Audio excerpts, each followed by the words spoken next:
c'est quand même dur de stocker sa baille. C'est quand même dur. Total généré plusieurs dizaines de millions de chiffres d'affaires. Après, c'est du chiffre d'affaires, il y a des impôts, il y a pas beaucoup de marge, etc. Je me suis rendu compte que là, le business que j'avais, en fait, me réveiller le matin, j'étais plus motivé. Ta to-do list, elle s'allonge et tu sais, Ça te casse les couilles. Ça te casse les couilles. Et c'est un conseil un peu contre-intuitif qui est pour savoir ce que tu veux vraiment faire, généralement on va chercher à l'extérieur, genre en mode on va voir une vidéo YouTube, c'est juste au contraire, coupe les stimulations extérieures. Et mec, cette semaine je me suis fait coacher en business, tu vois, par Google. Et le conseil qu'il m'a donné là, c'est il m'a dit coupe YouTube, coupe Insta. Okay. Il y a une suite d'événements dans la vie où en fait tu te rends compte que de vouloir tout le temps aller chercher, etc.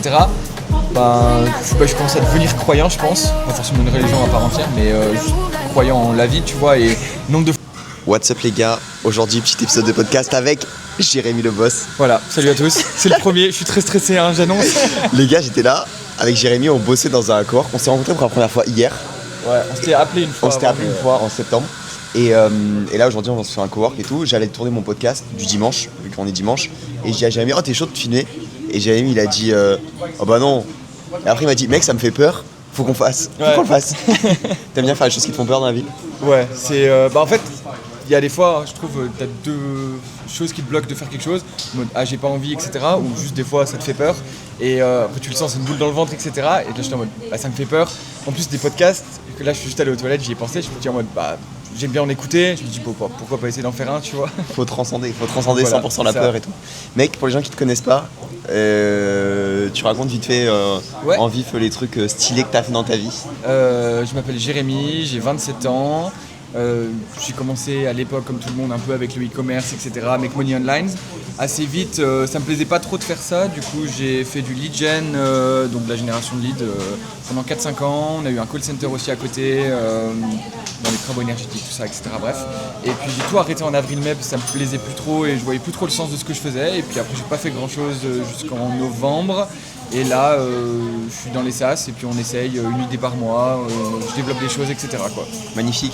Pour donner une idée de résultats que tu as eu aux gens, il y a quoi comme chiffre que tu peux partager? Pas forcément ce que tu veux, tu vois, genre en mode soit le nombre de d'employés que tu as eu, la boîte, la taille un peu, ou je sais pas comment c'est. Ouais, c'était au pic avec le call center et les leads, on devait être à 15-20 personnes, je pense. Oui, non, je pense même ça en fait, on était à 15-20 personnes. Et puis après, au niveau des chiffres, au total généré plusieurs dizaines de millions de chiffres d'affaires. Après, c'est du chiffre d'affaires, il y a des impôts, il y a pas beaucoup de marge, etc. Mais voilà quoi, après on était plusieurs, bref, etc. quoi. Mais voilà, globalement, je suis content de ce que j'ai fait et voilà, on verra la suite quoi.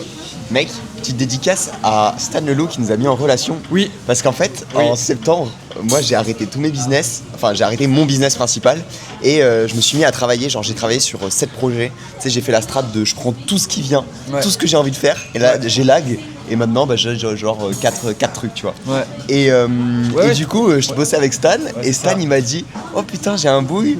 Vous allez bien vous entendre ensemble. Du coup, moi j'étais en fait, j'ai fait une retraite d'entrepreneurs organisée du coup par Stan Leloup de Marketing Mania justement. Et du coup, on était 6-7 entrepreneurs et on était en train de redescendre du Mont Olympe. Et il m'a dit, ouais, moi j'ai un mec qui m'a écrit un super cold email, etc. Et du coup, on a fait un appel direct. Donc c'était toi, cette personne-là.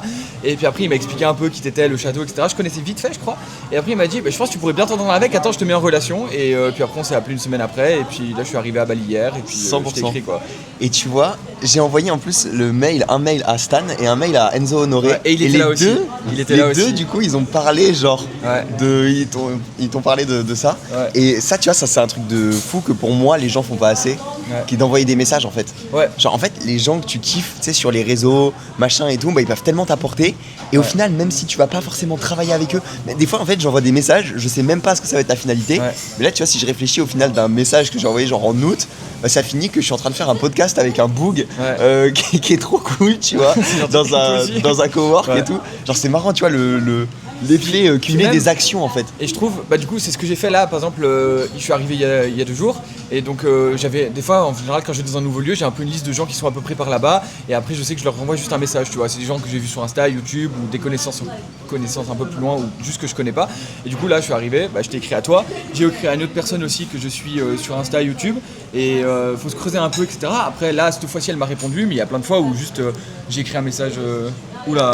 Je disais si j'en étais. Voilà, même si en fait la personne elle te répond pas, tu t'en fous, t'as essayé, tu vois, il y a des fois où j'ai envoyé un message sur LinkedIn, je me suis creusé en plus à écrire, et je me suis dit, on pourrait trop bien s'entendre et tout. Ouais. Et la personne juste m'a laissé en vue, sans bon bah tant pis quoi, on s'en fout. Ouais. Moi je me dis même, c'est elle qui loupe quelque chose quoi. Oui. Mais c'est ça l'intérêt par contre de créer du contenu où bah du coup les gens me voient déjà quitter cette audience, moi je vois mec c'est vrai que pour vous, genre partout où je vais gros. C'est vrai que pour vous c'est ouf hein. Et là à Bali en fait le moindre français gros, genre il a déjà vu passer tu vois entrepreneur dans le château et tout, ça donne un avantage de fou furieux. Ouais. Puis même les recos parce que tu peux aller voir un mec, tu vois qu'il est abonné à telle ou telle personne, toi tu la connais et c'est un gros cheat code. Voilà quoi. Gros cheat code. Mec, c'est comment Bali? C'est trop bien quoi. Ouais, j'aime beaucoup. J'avais pas vraiment d'avis, je pensais que ça allait me plaire mais sans plus, après t'entends un peu tout en mode c'est plus trop l'Indonésie, c'est un peu touristique etc. On a pas connu, Mais on s'en fout quoi, genre c'est trop bien, t'as ton scooter, t'as tes coworking, tu manges bien. Puis après ce qui est cool, je pense que tu peux peut-être avoir une meilleure qualité de vie encore peut-être en Thaïlande où c'est encore peut-être moins cher et tout. Mais après ce qui est cool ici c'est que t'as plein d'expats en fait. T'as l'impression d'être à Paris mais ici à Bali et c'est avec le soleil, pas le soleil aujourd'hui mais sinon avec le beau temps, la bouffe pas chère, machin et tout. Donc là vraiment franchement très très bonne surprise, j'ai hâte aussi après un peu d'aller visiter un peu les îles, voir un peu ce que ça donne. Juste le problème c'est que c'est 18 heures d'avion quoi, donc tu peux pas juste venir une semaine, c'est un peu chiant. Mais ça fait partie du jeu. Voilà franchement. Ouais non, trop stylé, mais après ça fait pas longtemps là, ça fait genre 2 jours t'es là. Ouais mais tu sais déjà. Mais tu sais déjà. Moi c'est pareil gros, le jour où je suis arrivé, genre je me suis dit oh putain parce que j'avais des a priori de fou en vrai, genre Bali dans ma tête, j'étais en mode c'est trop commercial tu vois entre guillemets, genre comme un son commercial genre en mode, mais au final non c'est le pur kiff. Mec justement parlons du truc qui nous a entre guillemets réunis au début de la période de t'as un business qui fonctionne mais ça te casse les couilles. C'est le truc qu'on pourrait apporter là peut-être aux gens qui regardent cet épisode tu vois, de à quel moment tu sais que t'arrêtes. Et tu sais c'est un truc qui revient souvent, on m'en voit beaucoup parce que des gens ils ont vu que j'ai arrêté entrepreneur dans le château alors que ça a marché tu vois. À quel moment, comment ça s'est passé toi peut-être pour partager ton expérience sur le moment où t'as shifté en mode j'arrête sans savoir ce que je vais faire. Tu sais au fond de toi en fait parce que en fait je pense au bout d'un moment, après pas mal d'expériences, de choses, etc., développement personnel, etc., t'apprends à te connaître, etc. Et puis en fait, tu te rends compte de ce qui te drive vraiment dans la vie. Et au bout d'un moment, en fait, je me rendais compte que là, le business que j'avais, en fait, me réveiller le matin, j'étais plus motivé. Ta to-do list, elle s'allonge et tu sais que ça te casse les couilles. Ça te casse les couilles de le faire, etc. Et en fait, au bout d'un moment, tu te dis non, mais c'est un problème de motivation, donc tu vas chercher des facteurs externes en mode non, mais c'est le setup, c'est je suis pas au bon endroit, je suis pas dans le bon environnement, etc. Mais après, au bout d'un moment, en fait, juste t'as peur de lâcher quelque chose parce que ça fonctionne un peu, etc. Et après, si tu peux rapasser comme là de faire le podcast, tu te dis vas-y, tu le fais. Et puis une fois que c'est fait, en fait, tu te rends compte que non, juste le business, ça t'allait pas et t'étais plus aligné et ça te plaisait plus vraiment. Et il faut avoir le courage de lâcher pour qu'il y ait quelque chose d'autre qui souffre, tu vois. Et c'est un peu ce que j'ai fait. Et puis voilà, quoi, je suis vraiment trop content. Et ça t'a fait peur, enfin, le moment où t'as décidé que t'allais arrêter, etc. Ah oui, c'est terrible. Parce qu'en fait, pour moi, le plus gênant, personnellement, c'était mon identité. Tu vois, quand j'ai arrêté EDC, c'était en mode je suis le mec du château, les gens me connaissent pour ça, les gens me reconnaissent pour ça, c'est ce qui fait ma création de contenu, c'est ce qui machin. Et du coup, je suis en mode attends, si j'ai plus ça, qui je suis, tu vois. Et limite, moi, c'était le truc qui me faisait plus peur que le business en soi ou la thune. Tu vois ce que je veux dire? Toi, c'est quoi les trucs l'identité, ça m'a jamais trop touché. Je pense parce que du coup pas de création de contenu. Contrairement à moi. Exactement, sûrement. Puis même je me considère, je suis entrepreneur depuis 5-6 ans, etc. Mais je veux dire la plupart du temps, je rencontre quelqu'un un peu moldu dans la rue. Bon tu fais quoi? Je suis développeur, je fais du marketing, j'écris pas. La plupart du temps je me balade, je suis en training en crocs avec un scooter, genre je suis assis par terre, genre je veux dire j'en ai rien à foutre, tu vois. Donc j'ai vraiment très peu d'identité par rapport à ça, d'ego, de choses. Et moi ce qui m'a un peu dérangé, ce qui m'a fait peur c'est l'argent, alors que c'est une peur totalement irrationnelle parce que j'ai eu la chance d'avoir bien gagné ma vie avant et d'avoir le temps quelques années devant moi, etc., de me dire vas-y, qu'est-ce que je veux vraiment faire, tu vois. Donc c'était purement irrationnel, donc l'argent. Et la deuxième c'est je pense que peut-être on peut appeler ça identité aussi, mais c'était plus la relation avec mes associés parce que du coup j'étais avec 2 personnes et peur de leur dire, peur aussi de même vis-à-vis d'eux, tu vois, parce que tu t'es engagé dans quelque chose et puis il y a tout cet émotionnel avec les autres personnes, etc. En fait non, j'ai envie de faire autre chose, tu vois, j'arrête. Et puis au final ça s'est très bien passé évidemment parce que c'est comme si eux ils me disaient qu'ils arrêtent parce qu'ils ont plus envie. T'es content pour eux quoi. Tant mieux quoi, fais un truc qui te plaît, de toute façon on est là pour ça, tu vois. Donc voilà quoi, c'était plus ça. Ok. Ok, stylé. Bah écoute, ouais, hein, je pense qu'au bout d'un moment, tu sais. Après, il y a des trucs, enfin, je pense, tu sais, c'est dur à savoir. Au début, tu sais, t'es pas sûr en mode de. En fait, faut peut-être que je persiste, parce que c'est normal d'avoir des fois des trucs chiants, machin et tout. Mais au bout d'un moment, et le réveil le matin, très très bon indicateur. C'est le premier chapitre du livre que j'avais écrit, le Wake Up Indicator, j'appelle ça. C'est en mode à combien de temps tu mets à sortir du lit. Et moi, je sais qu'en temps normal, je suis un mec, je sors du lit, j'ai envie de bouffer la vie. Mec, pendant une semaine, j'arrive pas et tout, je me remets en question, tu vois. Ouais. Après, c'est aussi d'autres facteurs externes, comment. Bah, déjà aussi, je pense que c'est dur d'être dans un business où t'es pas fier, tu vois, est-ce que t'es fier de le raconter aux gens ou est-ce que tu le fais juste pour l'argent, etc. Et au final, quand on te demande ce que tu fais, au fond de toi, est-ce que t'es fier de raconter ce que tu fais? Tu vois, je pense que c'est un truc qui joue beaucoup aussi, le fait d'être aligné, voilà, et puis d'aimer ce que tu fais et de pouvoir passer vraiment 4-5 heures. C'est ok d'avoir des tâches où t'as pas envie de faire la compta, personne n'a envie de prendre ses reçus et de les noter, etc. Mais bon, bah au bout d'un moment tu le fais, ça fait traîner. Mais quand l'entièreté de ton business est sur une to-do list, tout te casse les couilles. Ouais, je vois très bien. Et que en fait tu fuis, tu pars 2 jours ici, 3 jours ici, je vois complètement. Tu vois. Et après je pense qu'il y a aussi d'autres facteurs où peut-être tu connais, tu vois, les gens qui sont fumeurs qui recommencent à fumer ou l'alcool ou les jeux vidéo, tu vois, dès que tu tournes un peu dans ces trucs là, moi je vois c'est des trucs, je relance un peu trop des jeux vidéo, des trucs comme ça et puis voilà quoi, tu vois. Après faut apprendre à se connaître quoi, tu vois. Ouais, c'est ça. Ouais, non, c'est intéressant. Et dans cette phase après du coup de recherche, bah justement à l'époque où je t'avais appelé, tu venais de faire Vipassana. Expérience que tu recommandes, je suppose. Ouais, t'en parles beaucoup. Ça m'a pas mal marqué. Franchement, ça faisait quelques années que je voulais le faire aussi. Pour les gens qui connaissent pas, c'est 10 jours de méditation dans le silence où tu apprennes à la méthode Vipassana. Je méditais déjà un peu avant, etc. Mais je suis arrivé là-bas sans trop savoir, en ayant un peu peur quand même, parce que j'arrivais pas à méditer plus de 20 minutes, je pense, ou 15 minutes. J'avais mal au dos, ça partait des focus, etc. Et là-bas, dès le jour 1, tu fais 10 heures, tu vois, ou 8 heures, un truc comme ça. Et au final, non, c'est fait, même si t'en as jamais fait, c'est parfait, etc.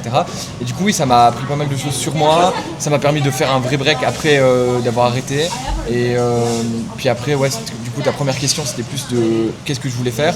Bah, de base, je savais qu'il fallait faire vraiment une vraie pause pour que la chose que j'ai vraiment envie de faire vienne à moi, tu vois, et que je me rende compte de vas-y, c'est quoi ma passion, qu'est-ce qui me fait driver, tu vois, vraiment, et pas juste qu'est-ce que j'ai envie de faire juste pour gagner un peu mieux ma vie, tu vois, etc. Et du coup, ça a juste été de vivre des moments, vivre dans la vie, être présent, etc. Et puis c'est un peu venu comme ça par hasard, tu vois, une opportunité d'un SaaS, j'ai essayé, j'ai kiffé et j'ai vraiment de nouveau eu cet appel. La flamme. Et voilà, nouveau comme on a dit hier, de eu la flamme, tu vois, de putain, le soir tu vas te coucher, t'as hâte de te lever le matin, au milieu de la nuit tu te réveilles, tu penses à un truc, tu notes, etc. Tu vois. C'est la grosse hype. Exactement, ça, au début. Tu vois. Et après, du coup, il y a eu ça, donc je suis content que ça m'a redonné un peu l'envie. Au final, on s'est rendu compte que ça marchait pas trop le SaaS, etc. Et du coup, j'ai lancé autre chose un mois plus tard. Pareil, une opportunité qui est venue vraiment par hasard, etc. Et puis, moi, je suis assez partisan que la vie, elle t'amène les choses et que ça sert à rien d'aller trop chercher non plus, tu vois, sur ce genre de choses. Donc voilà quoi. Pourquoi tu penses ça?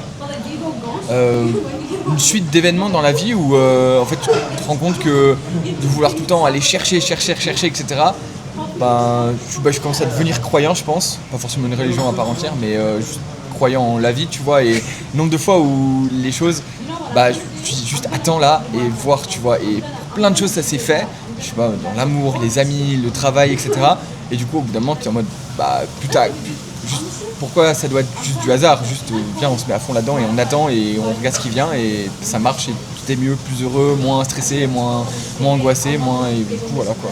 Mais j'ai encore de la peine à l'expliquer clairement parce que je pense que je l'ai pas totalement intégré non plus. Je suis dans la même.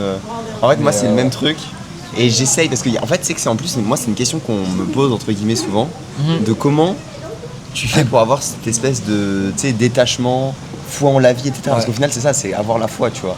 Et effectivement c'est genre le nombre d'expériences que tu vis où la vie te prouve qu'elle te rattrape toujours. Et moi je raconte des fois le truc qui m'a bien aidé là-dessus entre guillemets, enfin je pense, tu vois, c'est quand j'avais 18 ans, brillante idée d'avoir fait ça. Je remercie le moi du passé d'avoir vécu ces expériences. Tu sais, les voyages sans argent. T'es dans des galères monstres, gros. T'es là, t'as pas de... Mec, en fait, t'es obligé de parler genre à 50 personnes par jour pour survivre. Quelle horreur. Non, c'est génial, gros. Tu rencontres plein d'humains pour te déplacer, pour survivre. En fait, tu t'es mis dans ce truc-là, tu vois. Tu te prends des refus, tu connectes avec des gens, tu machin. Et en fait, les moments, moi à chaque fois, enfin je garde des souvenirs, alors il y a des moments c'était dur, tu vois, mais il y a des moments où c'est la galère, etc. Et au moment où c'est la plus grande galère, t'as le truc genre miraculeux, tu sais, qui arrive, et t'es en mode... La grand-mère qui arrive et qui te propose de dormir dans un lit avec une douche. Avec la douche, et tu fais le repas et tout, t'es en mode, putain mais la vie incroyable, tu vois. Et genre des expériences comme ça où... Et en fait, si tu donnes pas l'opportunité à la vie de te rattraper, genre que tu te jettes pas dans le vide de temps en temps, bah en fait tu peux pas avoir la foi. Du coup au début faut fake it un peu, tu vois, genre de dire vas-y nique sa mère, je fais des trucs et tout, je prends des risques, et en fait derrière bah en fait, plus tu prends de risques, plus t'es récompensé, tu vois, j'ai l'impression. Plus comme ils disent, un peu brûler les bateaux, tu vois, de se mettre dans cette situation-là et de laisser la vie faire les choses et pas de vouloir tout le temps forcer avec le mental d'aller dans cette direction et de se dire non mais au lieu d'être dans cette situation d'inconfort, je force et j'essaie d'aller moi, etc. avec moi-même, mon ego, mon cerveau, etc. et juste laisse la vie faire. Et je pense que c'est dans ces situations-là et c'est beaucoup de détachement. Du coup, bah moi, c'est la méditation qui m'a apporté ça et d'autres choses. Mais sinon, il y a... je pense après c'est juste l'expérience, tu vois. Moi je pense vraiment qu'on est venu ici pour vivre une vie d'expérience, tu vois. Et puis il faut pas être trop dur avec soi-même non plus, tu vois. C'est ok de des fois pas savoir ou voilà, mais en fait chaque jour t'es un peu meilleur et au bout d'un moment, bah j'aime bien me dire qu'au bout d'un moment, il n'y a pas une fin, mais au bout d'un moment t'auras appris, tu vois. Tous les jours c'est infini, quoi. Mais il y a quand même au bout d'un moment où toutes ces situations-là, bon bah tu les auras faites, ok, et puis après tu passes au suivant et tu sais que c'est bon, t'as closé le chapitre, tu vas au suivant, etc. Tu vois. C'était très clair, mais. Ouais, non, 100%. Du coup voilà. 100%. Le détachement, je pense, c'est le. Là, mec, j'ai rencontré un boug à Bali, Adam. Il m'a retourné le crâne. Et en fait, lui, il s'en bat les couilles, quoi. Genre, c'est le détachement en personne, tu vois. Genre, le détachement, si tu l'imagines une personne, c'est lui. Genre, en fait, c'est fou et tout. Et mec, genre, vraiment, je sentais, tu vois, le mec. Enfin, tu sentais le mec qui était comment heureux, la rencontre entre vous? J'étais dans un... Table à côté. Ouais, c'est ça. Mon pote était dans le truc là-bas, il le connaissait, machin, on commence la discussion et c'est ça aussi qui est bien à Bali, c'est que tu vois, genre moi j'adore venir dans les cafés et tout, parce qu'à chaque fois il y a une rencontre, à chaque fois il y a un truc. Et après tu peux te focus, tu peux machin et tout. Et c'est quand même dur de se focus à Bali, c'est quand même dur. Mais en même temps, tu vois, il y a plein de gens et tout, et ça vaut tellement le coup, parce que là, moi, depuis que je suis ici, mec, les rencontres que je fais, elles m'apportent de fou. Là, le boug, elles t'apportent vraiment des choses, ou c'est, tu penses un peu la stimulation mentale et t'es tout le temps stimulé, donc tu dis ah bah c'est cool, ou est-ce que c'est vraiment des vraies opportunités, tu vois, parce que j'ai vu une vidéo justement de qui veut être mon associé, je crois que c'est Jonathan qui disait les intros c'est sympa, mais au final il s'est rendu compte que quand il faisait un peu leur cap de son business, il a fait Aircall, du coup une grosse startup qui vaut plus d'1 milliard. Il a dit les intros, la plupart du temps ça m'a servi à rien, tu vois. C'est-à-dire intro? Les intros quelqu'un le présente? Ouais, là j'ai rencontré quelqu'un, mais du coup là je me dis est-ce que les personnes que tu rencontres, est-ce que vraiment tu dis ok je vais bosser avec, ou il y a des choses qui se font, etc. Tu vois. Bah, déjà il y a des opportunités business, des gens avec qui tu taffes. Déjà de 1, parce qu'en fait quand que ça se passe bien avec les gens, bah, ils ont envie de travailler avec toi naturellement. Moi en plus c'est littéralement mon business, tu vois. Je m'associe avec des gens. Et sinon les vraies discussions de plus d'1 heure, plus de 2 heures avec des gens, je sens que ça m'apporte de fou. Et même en fait l'effet cumulé, tu sais, d'une relation, genre il est trop cheaté en fait, parce que tu connais quelqu'un aujourd'hui, tu le connais techniquement jusqu'à la fin de ta vie, tu vois.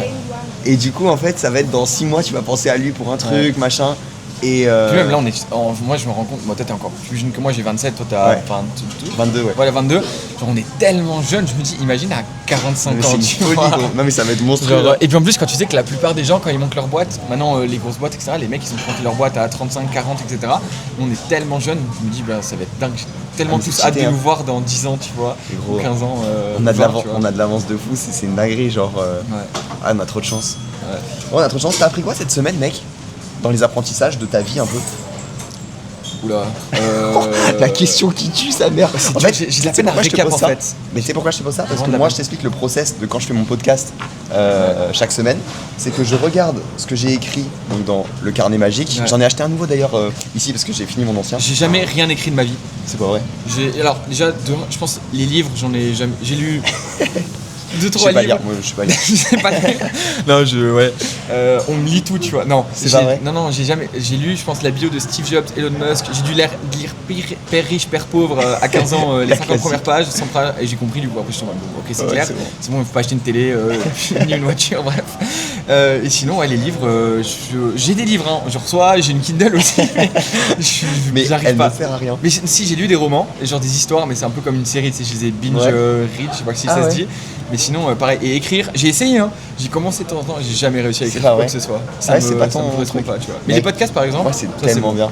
Les podcasts, j'écoute de ouf, tu vois, les podcasts, mais par contre. Mais est-ce que t'apprends, tu pars du principe du coup que la data la plus importante, tu vas la retenir, c'est ça? Ouais, c'est ça. En fait, j'écris, mais de toute façon, je vais dans tous les cas jamais le relire. Ça m'emmerde d'écrire. Ah ouais, moi donc, j'adore. Ouais, bah voilà, t'adores, tu vois. Donc, c'est un truc du coup encore plus renforcé, peut-être. C'est fait ce que t'aimes, tu vois. Ouais, mais c'est tout en fait. Si t'aimes pas lire, bah lis pas en fait. Mais t'aimeras autre chose. T'aimeras écouter des podcasts, t'aimeras. Tu vois, fais ce que t'aimes en fait. Ouais, c'est tout. Voilà. Parce que en fait, pour moi, même la théorie de faire ce que t'aimes, c'est genre métaphysique. Après, il y a faire ce que t'aimes et faire ce que. Ça s'appelle des cravings, mais c'est du coup ce que. C'est facile. Ouais, ce qui est facile ou la facilité ou ce que tu. Je sais pas comment dire.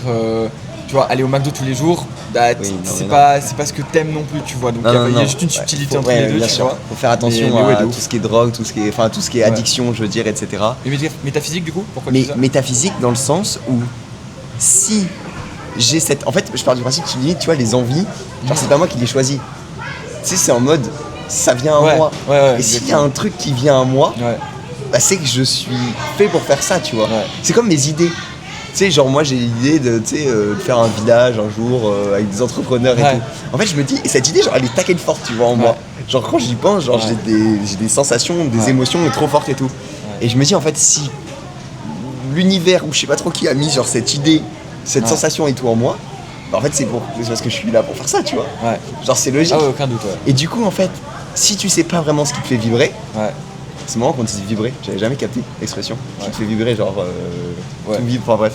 Et du coup, bah, en fait, si tu sais pas, faut juste faire suffisamment de trucs pour trouver. Les vibrations, tu vis plus haut quand c'est un bon moment, etc. Donc ce qui te fait vibrer. L'expression elle est marrante. Je l'avais pas capté. Ah, c'est marrant. Parce qu'en plus, ça pour moi c'est un truc un peu de perché, en mode de dire tout vibre, machin et tout. Je crois que c'est en plus vrai du coup. Oui, bah des atomes techniquement, tout vibre. Mais que ça soit une expression courante, j'avais pas capté. Donc ouais, en fait, et si tu sais pas ce qui te fait vraiment kiffer, parce que c'est aussi le problème de pas mal de personnes, bah faut juste AB tester plein de trucs, se reconnecter à soi. Se reconnecter à soi, je pense. C'est Vipassana. Ouais, voilà, c'est ça. Tu coupes les stimulations extérieures. Ouais, exactement. Après, c'est dur à dire, quoi. C'est hyper personnel à chacun a sa méthode, son truc, etc. Mais ouais, faut tester des choses, quoi. Tu vois, toi c'est beaucoup le breathwork, par exemple, tu vois. Ouais, de fou. Donc, essayer de le faire, trouver une vidéo YouTube, essayer respiration holotropique ou Wim Hof, je pense, etc. C'est plus toi qui vas en parler. La méditation, juste, tu vas t'inscrire à un truc, ou tu fais même, je sais rien, du yoga, ou tu t'assieds, tu te poses. Après, là, j'ai vu même des gens, ils disent, un truc qui me fait trop du bien, c'est 15 minutes le soir, juste, je m'assieds et je fais rien, tu vois. Et c'est un conseil, je crois que de Eric Larchevêque aussi, de s'ennuyer un peu plus. Ah, mais c'est cheaté. Et je crois qu'en plus, si on sait pas par quoi passer, juste commencer par là, de s'ennuyer en fait. Et de regarder, ok, qu'est-ce que le cerveau va amener, etc. Bon, bah, après, s'il y a des gens qui sont très tristes, bon, il y a un peu de noirceur, etc. qui sort, mais au moins ça sort. Et sinon, ça reste tu vois. Et du coup, Tu sais, le conseil qu'on dit aux gens qui arrivent pas à s'endormir le soir, c'est genre, c'est parce qu'en fait, tu sais, parce que tu penses à des trucs, c'est parce que t'as pas assez pu penser la journée. Du coup, il faut prendre plus de moments comme ça. Et en fait, c'est ce que j'allais dire, et c'est un conseil un peu contre-intuitif qui est pour savoir ce que tu veux vraiment faire, généralement on va chercher à l'extérieur, genre en mode on va voir une vidéo YouTube et du coup ça fait quoi la conclusion? Ça fait que tu vas tomber sur quel business lancer en 2026, tu vas regarder une vidéo de merde pour tous les jeunes, tu vois, là qui veulent lancer des trucs et tout, ils vont regarder une vidéo, on est passé par là aussi, et puis au final ça donne des pistes, si tu sais pas du tout quoi faire, faut bien comprendre, tu vois. Mais je pense quand t'as un peu déjà d'expérience, etc., c'est surtout pas le truc à faire, essayer de te faire niquer par une nouvelle opportunité et tout, c'est juste au contraire, coupe les stimulations extérieures. Et mec, cette semaine, je me suis fait coacher en business, tu vois, par Boog. Et le conseil qu'il m'a donné là, c'est il m'a dit coupe YouTube, coupe Insta. Il voyait. Parce que du coup, t'es allé chercher quoi comme information chez lui? C'était quoi l'idée, un peu l'intention que t'es allé en fait, il a fait une conférence et genre son parcours, il m'a parlé de ouf. Et il a passé plus de steps que moi. Du coup, après, je suis allé lui poser toutes mes questions par rapport à ma situation actuelle. Mec, j'ai pris claque sur claque sur mon business, comment je manageais les trucs, les SOP, les trucs que je faisais et tout. Il m'a fait penser différemment, tu vois. Genre, c'était hyper utile. Et du coup, c'est quoi les 3 choses que t'as que t'as notées, tu notes. Magnifique. Ben voilà. Du coup, les choses que t'as apprises cette semaine, on reboucle sur la question. Les 5 trucs, du coup, les 5 trucs. voir mon business comme une entité à part. Je suis meilleur pour donner des conseils sur les business des autres. Genre, t'arrives avec un business, tu vois, je réfléchis. Et du coup, en fait, il m'a fait réaliser, il m'a fait parler de mon business, et même lui parler de son business comme si c'était quelqu'un d'autre. Ouais. C'est dur, hein, ça. Et en fait, il utilisait quel frame, du coup? Comment il a fait pour te faire parler de ton business d'un point de vue En fait, non, c'est quand lui, j'ai vu comment il parlait de son business, et il disait pas, je vais lancer un mastermind. C'est, il dit, je vais mettre quelqu'un pour lancer le mastermind. Alors que le mastermind, c'est vraiment, pour lui, tu vends ta personnalité, tu vois, c'est des gens qui veulent passer du temps avec toi, etc. Et rien que comment il framait ses phrases, j'étais en mode, ah ouais, le bâtard, ok, il réfléchit pas comme ça. Et genre, du coup, ça m'a fait switch à réfléchir différemment sur mon business, entre guillemets, de consulting. Parce que je suis meilleur sur les autres business au final que je consulte que sur mon business de consulting où je devrais faire plus de cash, tu vois. Premier truc. Deuxième truc, trouver un bras droit. Bah, du coup, pour mon business, lui, il le fait sur ses business. Et quelqu'un vraiment d'opérationnel.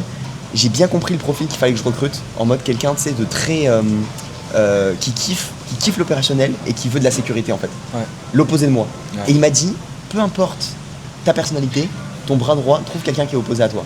Genre moi il m'a dit Du coup c'est une annonce hein, si jamais. Ouais non mais de ouf, j'ai lancé un formulaire là, c'est ma tâche après à recruter. Tu vois, je suis créatif, je pars dans tous les sens, j'ai plein d'idées, j'ai plein d'énergie, il faut quelqu'un de calme, de cadré, tu vois, l'opposé. Et peu importe, même si t'es un comment tu vas du coup faire pour voir si c'est vraiment, elle match vraiment dans les caractéristiques, tu vois? Du coup hier tu m'as parlé d'une façon de te recruter que t'as fait. Et nous on fait pareil du coup, mais je pense qu'il y a beaucoup de gens qui peuvent. C'est quoi des process recrutement? Et du coup je te demande de poser des questions. Mais du coup c'est ce qu'on a dit hier, on a fait pareil, mais du coup là je sais pas, imaginons un graphiste ou un monteur, après ça dépend toujours dans quel pays tu vas recruter, etc. Et comment, est-ce que tu veux un peu comme qualité, combien payer, etc. Mais tu fais rentrer vraiment le maximum de personnes, tu vois, 20, 30, 40 personnes. Comme un funnel de vente. Exactement, comme un funnel de vente. Faut réfléchir pareil en fait. Exactement, et tu mets des étapes. Donc moi je mettais, d'ailleurs c'est Stan d'ailleurs qui le faisait de Marketing Mania, il mettait un mot et il disait commencez votre annonce. Bon maintenant il y a les LLM, mais du coup à l'époque ça marchait de écrivez les premiers mots c'est banane, tu vois, ou un truc comme ça, tu sais si elle a tout lu, l'annonce. Ensuite voilà. En fait, tu mets dans ton annonce, tu écris les requirements, etc. Et après, c'est si vous lisez cette annonce, etc. Pour postuler, répondez banane en premier, tu vois. Du coup, après, tu peux direct sur la plateforme de recrutement. Ok, tu dégages, tout ça, ça commence par banane, tu vois. Des fois, ça me faisait de la peine parce qu'il y avait des bons profils. Tu dis, s'il faut, c'est bon, mais en vrai, on attend un profil qui soit rigoureux. Exactement. Et c'est un exemple de rigueur, en fait. Donc, déjà, sur l'annonce, ça dégage. Maintenant, avec ChatGPT, je ne sais plus trop que ça fonctionne, ce truc-là. Donc, voilà. Parce qu'un LLM va te faire le truc parfait, tu vois. Il va lire ceci. Ah, parce que c'est automatisé. Beaucoup de gens l'automatisent, tu vois, donc voilà quoi. Ok. Tu vois, moi ce que je fais à la fin en fait, c'est que je mets tout mon gros message et à la fin je mets les étapes maintenant 1, 2, 3. 1, quel serait ton taux horaire? 2, quel serait. Est-ce que tu serais prêt pour faire cette mission? 3, est-ce que tu peux m'envoyer des exemples? Et tu vois, le mec en fait, j'attends dans son message qu'il réponde les 3 trucs. C'est pas banal, mais dans l'idée c'est la même. Parce qu'en fait, souvent il y a des gens qui vont juste envoyer directement leur CV. Du coup ça va être impressionnant parce que tu vois des sites, etc. Mais concrètement c'est qu'est-ce que tu vas m'apporter dans le business, tu vois, et qu'est-ce que tu vas m'apporter dans mes trucs. Donc c'est bien de poser des questions avant que ça filtre un peu plus vite quoi. Puis après il faut leur faire passer des tests quoi. Les 15-20 personnes, tu leur mets une tâche que tu payes parce que je vois beaucoup des fois ils font faire du graphisme ou monteur, etc. Et ils font non mais c'est le test, on vous paye pas. C'est un peu moyen quoi, tu vois, je trouve. Je suis d'accord. Donc tu vois, 200 balles une petite tâche, tu sais qu'il va lui prendre 1 ou 2 heures, 3 heures, ça dépend. Et puis du coup tu fais ok, c'est l'objectif, tiens, et puis après tu les fais rendre, tu automatises tout, un formulaire, etc. Et puis après tout qui arrive dans le drive, tu regardes, et puis après sur les 20, il y en a 15, 18 qui vont pas matcher, il y en a 1 ou 2 qui vont sortir du lot, déjà rien que les questions qu'ils t'auront posées, etc. Et puis après, voilà quoi. Ça marche pour le graphisme. 100% ça, mais ça marche pour tous les profils entre guillemets où t'as pas besoin d'énormément de qualifications. Là mon assistante qui était mon assistante avant mais que j'ai placée sur un business maintenant, je l'ai recrutée, j'avais demandé de faire des créatives méta plus de rédiger un mail. Et j'ai envoyé le test à tout le monde, j'ai payé tout le monde et ça m'a coûté en vrai 20, 15, 10, 15, 20 euros tu vois par personne. J'en ai pris 10. Tu les payes pas cher. Mais non, mais c'était un petit truc. Mec, c'est de faire quelques créatives, genre c'était 1 heure de taf et c'était payé à l'heure. Et tu vois, j'ai payé une meuf malgache genre à 5 euros de l'heure. Elle m'a mis 3 heures à faire le truc et la meuf et c'était pas quali, et la meuf que j'ai prise elle a mis que 1 heure et je la paye plus cher. Mais au final ça revient pratiquement au même prix que celle qui fait moins bien le taf, etc. Et le truc c'est que quand tu fais faire une tâche à plusieurs personnes, la même tâche, en fait en 1 seconde t'arrives à voir lequel est plus quali. J'ai fait un doc, j'ai pensé, j'ai un lead magnet sur tout le process de recrutement, si vous voulez il est en description. Voilà. Allez, on récupère des mails, c'est cadeau. C'est cadeau. Vas-y, attends, c'est quoi le dernier truc Là t'as dit vision d'abord, ensuite recrutement et t'as dit qu'il y en avait 5. Ouais, trouver un bras droit, oui. Avoir toujours un coup d'avance sur ses clients. Mais même ça c'est dans la vie en fait. Ça c'est un conseil dans la vie gros. C'est avoir toujours un coup d'avance. C'est-à-dire dans quel sens sur les trucs. Alors, des fois peut-être tu te laisses porter machin et tout, mais sur les projets où tu travailles avec des gens, surtout quand c'est censé être toi le cerveau, faut toujours avoir un coup d'avance. Okay. Genre en fait ton client, tu vois, pour surdélivrer un client, en fait, si t'as un coup d'avance, t'es sûr qu'il va rester client chez toi. Parce que le jour où, entre guillemets, t'as terminé la presta et tout, bah toi, t'es déjà en train de lui parler de la suite, que t'as tout prévu, que ça va être comme ça, que ça va être génial. En fait, tu fous les gens sur le cul, tu vois, quand t'as un coup d'avance. Ok, ouais, je vois, ouais. Et donc lui, bon, il est un peu en mode gros opérateur, tu vois. Ouais. Donc, faut, entre guillemets, un peu toujours impressionner ton client parce que t'as un pourcentage de ton business et tout. Après, je pense que ça revient à... En fait, je trouve, un problème des réseaux, c'est qu'on t'apprend comment vendre quelque chose, mais on t'apprend rarement aussi comment faire un bon produit. Alors que c'est vraiment la base, tu vois. Genre là, par exemple, je vois dans un SaaS, dans le SaaS, bah, en fait, mon objectif, c'est de faire venir des gens sur le SaaS et qu'ils utilisent le produit déjà. Et puis une fois qu'ils l'utilisent, bon bah vas-y, tu peux le vendre, etc. Mais au moins, tu sais qu'ils l'utilisent, ça apporte de la valeur, tu vois. Alors que tu regardes 90% des vidéos, c'est comment amener des clients, comment apporter des clients, etc. Et même les vidéos, les formations, etc. On t'apprend à comment vendre ton produit. Coaching et tout, c'est ça. Genre, comment, on t'apprend pas à délivrer, genre. Comment tu délivres, et c'est ça le plus important, tu vois. Donc le coup d'avance, ouais, je pense que t'as bien, mais surtout juste deviens un expert dans ton domaine, fais-le à fond, gratuitement au début, tu te fais payer un petit peu, etc. Et juste faut que tu sois sur un seul et même truc et tu le fais à 100%, tu vois. Là, je me suis dit, vas-y, les SaaS avec Meta Ads, etc. Parce que je kiffe bien, je connais l'industrie, etc. J'ai dépensé pas mal d'argent sur Facebook. Mais du coup, ouais, je fais juste ça à fond, et puis au bout d'un moment, il y a un truc qui va prendre parce que je serai le meilleur là-dedans, et puis on va continuer de développer, etc. Et vas-y, parle de ton SaaS, quoi, tu vois. Parle de ton SaaS de Suisse, ça part en quoi là? C'est gentil. Du coup, la promo. Ouais, du coup, tu peux aller déjà. Oui, ouais, faut aller. Ah, mais c'est vas-y, on mettra en strike.io, du coup, stryk.io. Strike, comme faire un strike, mais avec un Y sans un E. Ok. Et puis du coup, c'est AI Creative Strategist. Donc en fait, ça permet à tous les creative strat, media buyers, etc., qui, je pense, dépensent plus que 50-100K par mois. Ok, donc pour les gens vraiment.